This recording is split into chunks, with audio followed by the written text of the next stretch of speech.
reforma del trabajo con la excusa de vamos a crear empleo, hace falta que cambiar las condiciones. Esto ya nos viene de más atrás, ¿no? Con políticas de ajuste, todas ellas comunes a la Unión Europea de los 27. La consagración de las mismas vienen del Pacto del Euro y con posterioridad del Pacto de Estabilidad suscrito por todos los Estados miembros del Euro, en que se comprometen políticas salariales, en que los salarios deben de crecer, reformas laborales, fomentando la flexibilidad y los costes laborales, pensiones que ahora mismo se ven como un coste insoportable y no asumibles por los Estados, y en pensiones pues incluimos seguridad social, educación, ley de dependencia, etcétera. Y luego lo que quieren es el déficit presupuestario y cuentas equilibradas. Se constitucionaliza el cumplimiento del déficit. El famoso artículo 135 de la Constitución, que a traición nos aprobaron un mes de agosto, de julio, el gobierno Zapatero, que en el punto 3 dice que los créditos para satisfacer los intereses y el capital de la deuda pública de las administraciones se entenderán siempre incluidos en el estado de gastos de su presupuesto y su pago gozará de prioridad absoluta. O sea, cualquier otra cosa sobra, lo primero es pagar la deuda. Entonces, la política de ajuste solo tiene una dirección, los gastos y no los ingresos. Y el problema ahora mismo no es de gastos, sino de ingresos. Existe riqueza suficiente. Luego, si queréis, os doy datos, porque si no, ahora me va a extender mucho. Estamos asistiendo ahora al cambio del paradigma. Los 9 millones de pensionistas, la educación infantil, secundaria, superior, la sanidad, los casi 6 millones de parados, los cuidados, la necesidad de cubrir a las personas dependientes, el hábitat, la vivienda, son considerados un factor de gasto ahora. Ya no somos un factor productivo para el sistema. Ahora le suponemos un gasto, ahora le sobramos.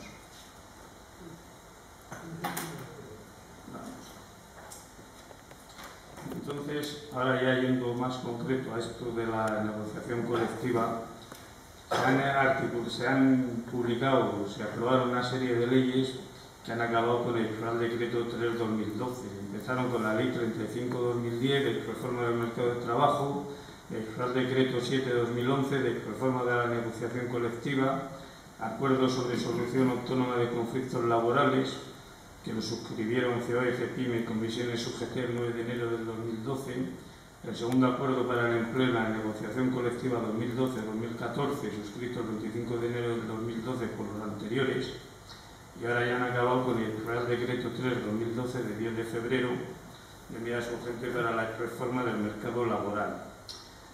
Es la esencia de la desregulación laboral, este Real Decreto. Constituye uno de los mayores ataques al derecho del trabajo y a las instituciones laborales. Materializa una reforma ofensiva, regresiva, reaccionaria y profundamente injusta. Ataca la esencia misma del derecho del trabajo, intentando despojarle del carácter tuitivo y protector para el trabajador y compensador del desequilibrio que existe entre las partes de las relaciones de trabajo, empresario y trabajador. La reforma laboral que se plantea como imprescindible para la creación de empleo y la supervivencia de la seguridad social ha contribuido a la destrucción masiva del empleo y a bajar el sistema público de protección social, como estamos viendo todos los días.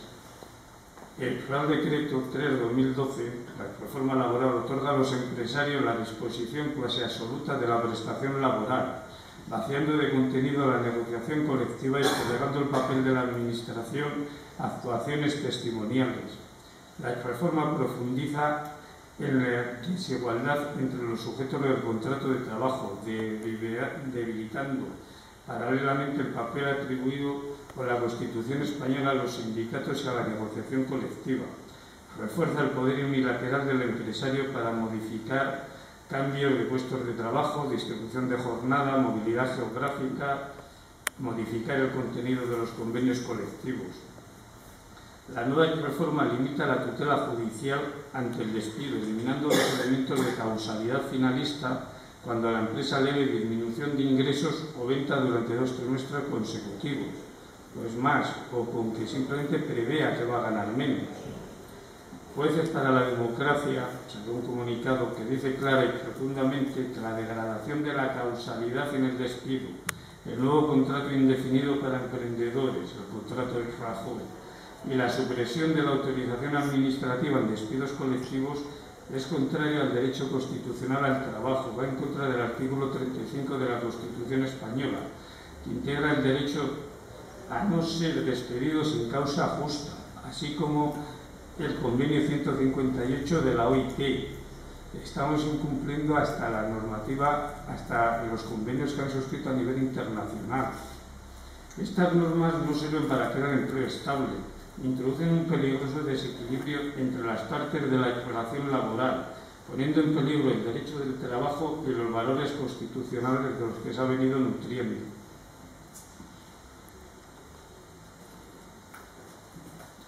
Entonces, ahora ya entro en lo que es la negociación colectiva propiamente dicha. Lo primero que se incumple es una reforma anticonstitucional. El artículo 37 de la Constitución española, en su punto 1, nos dice que la ley garantizará el derecho a la negociación colectiva entre los representantes de los trabajadores y empresarios, así como la fuerza vinculante de los convenios. Todo esto ha quedado en papel mojado. Y se reconoce el derecho de los trabajadores y empresarios a adoptar medidas de conflicto colectivo. Ahora, con que una parte, que normalmente será el empresario, diga que no le sirve, se elimina. La prioridad del convenio colectivo de empresa y el grupo de empresas. Se cambia el sistema de negociación colectiva, hasta ahora conocido en España. Se desplaza el poder negociador de ámbito sectorial, estatal o autonómico al ámbito de empresas, donde las representaciones colectivas son más débiles y más fácilmente corruptibles.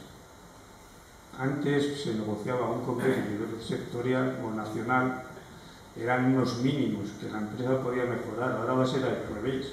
Ahora, cuando haya un convenio bueno o que favorezca a los trabajadores de ámbito superior, el empresario se puede descolgar y aplica el suyo, incluso puede volver a negociar una vez que está aprobado ese convenio con los representantes de los trabajadores un nuevo convenio, o simplemente descolgarse.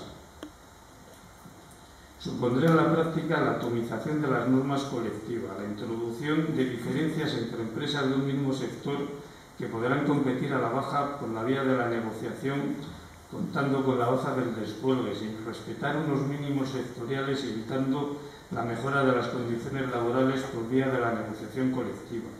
Y si tenemos en cuenta que en España el 99,23% de las empresas son de menos de 50 trabajadores, nos podemos imaginar cómo van a ser las condiciones. Va a ser una lucha entre empresas a ver quién tiene peores condiciones en sus trabajadores para ser más competitivo. Esto implica que nos veamos abocados a un sistema tendentes al amarillismo, competitivo a la baja y degradador de la negociación colectiva. Se debilita enormemente el carácter vinculante de los convenios colectivos, artículo 37.1, pues una comisión consultiva de convenios, un arbitraje impuesto, podrá dar al traste con lo acordado a falta de acuerdo sobre su inaplicación por las causas económicas, técnicas, organizativas o productivas. Luego, la prioridad para aplicar respecto a cualquier otro convenio, pues en las materias de salario, cuantía del salario, complementos salariales, abono, compensación de horas extras, distribución específica del trabajo a turnos, horario y distribución del tiempo de trabajo, régimen de trabajo a turnos, planificación anual de vacaciones, adaptaciones del ámbito de la empresa del sistema de clasificación profesional, adaptación de las modalidades de contratación, medidas para favorecer la conciliación de la vida laboral, familiar, personal.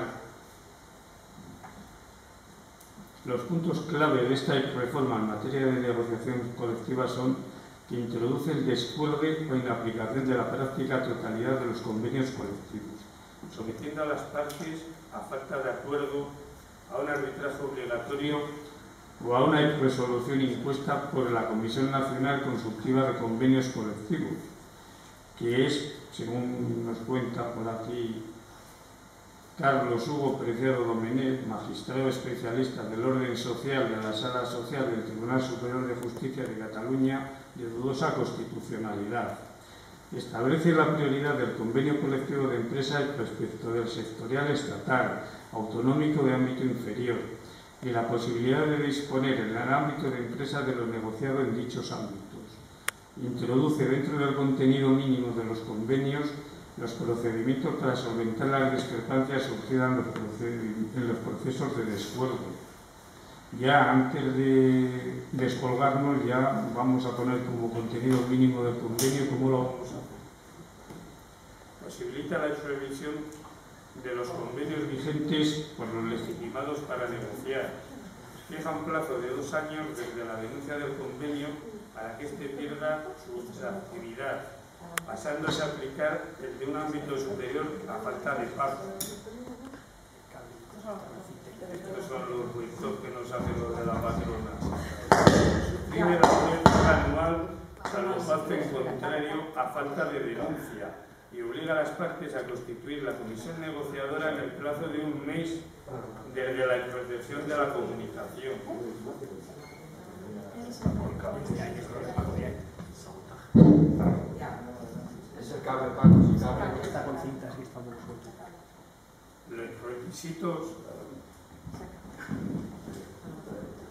Los requisitos para el descuelgue del convenio que recoge la reforma es: el convenio en aplicar puede ser de sector o de empresa. Antes el descuelgue salarial se limitaba solo a los de ámbito superior a la empresa. El de la empresa le había que respetar. El acuerdo entre la empresa y los representantes legitimados para negociar, periodo de consultas, el que establece el artículo 41.4 del Estatuto de los Trabajadores, que es de 15 días como máximo de consulta, no de negociación. Y deben de concluir causas económicas, técnicas, organizativas o de producción. Esto supone un estoque a la vincularidad de los convenios. La concurrencia de los riesgos propios del negocio supone inaplicar el convenio colectivo. Cosas de las que no tienen culpa los trabajadores las van a pagar ellos. La reforma define de nuevo las causas del descuelgue, las económicas, técnicas, organizativas o de producción, que coinciden con las del despido objetivo del artículo 51.1 del Estatuto de los Trabajadores, y se distingue de las causas del artículo 40 y 41, modificándose ciertos aspectos, como suprimir la justificación de la causa, pues se elimina la necesidad de que su concurrencia pueda afectar a la viabilidad o capacidad de mantener el volumen de empleo.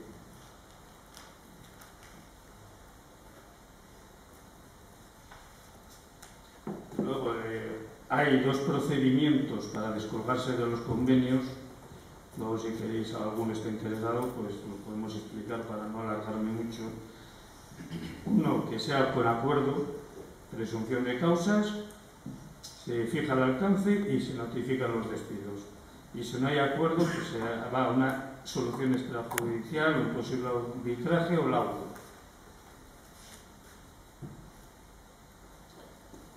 Esto atenta contra la libertad sindical y el derecho a la negociación colectiva, recogido en el artículo 28 y 37 de la Constitución española, pues a instancia de una parte se puede instar la modificación de lo acordado en convenio de empresa o sector, sin acuerdo ni participación de la otra parte, bien por una decisión administrativa, bien sea por un arbitraje obligatorio.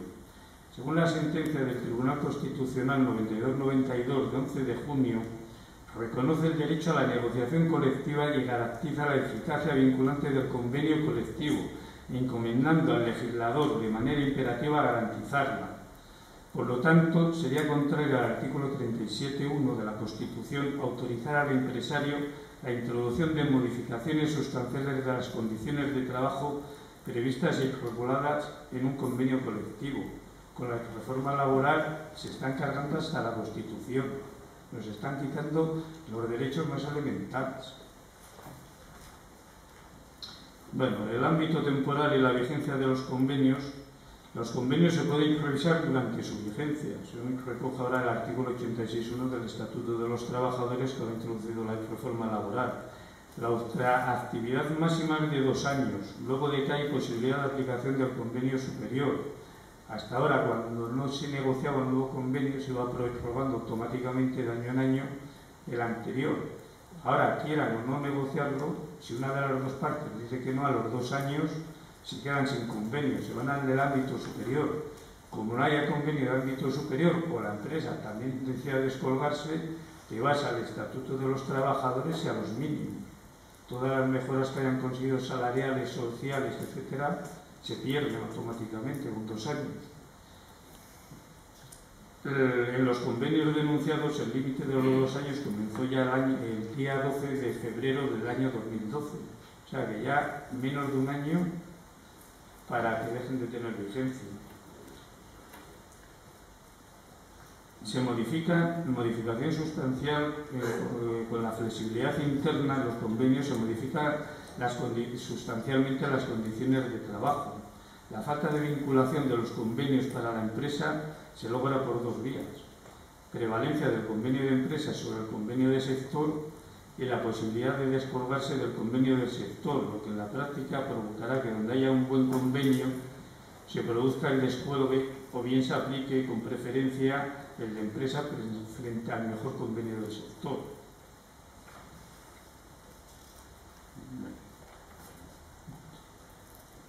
Luego, otra cosa que se introduce con la reforma es la movilidad funcional y grupos profesionales. Se suprimen las categorías profesionales. Se hará un año para adaptar los convenios a los grupos profesionales, que es lo que ahora hay, que ya está en vigor. El grupo profesional puede definir tareas, actitudes y titulaciones, asignando el trabajador a un grupo profesional. El cocinero ahora puede ser de pinche, el oficial pueda ser de peón, no es que pueda, es que debe, se le manda al empresario. Antes también, pero bueno, se podía oponer.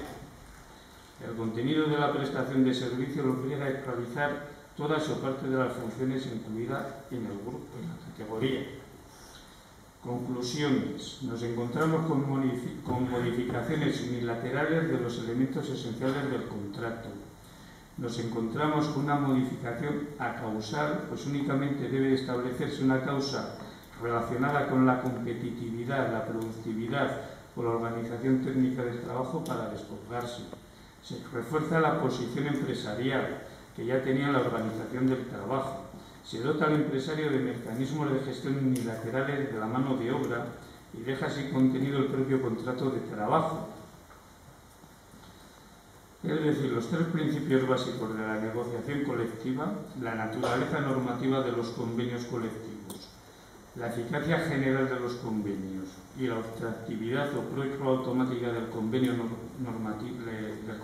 normativo de los convenios se encuentran eliminadas de facto con la reforma laboral.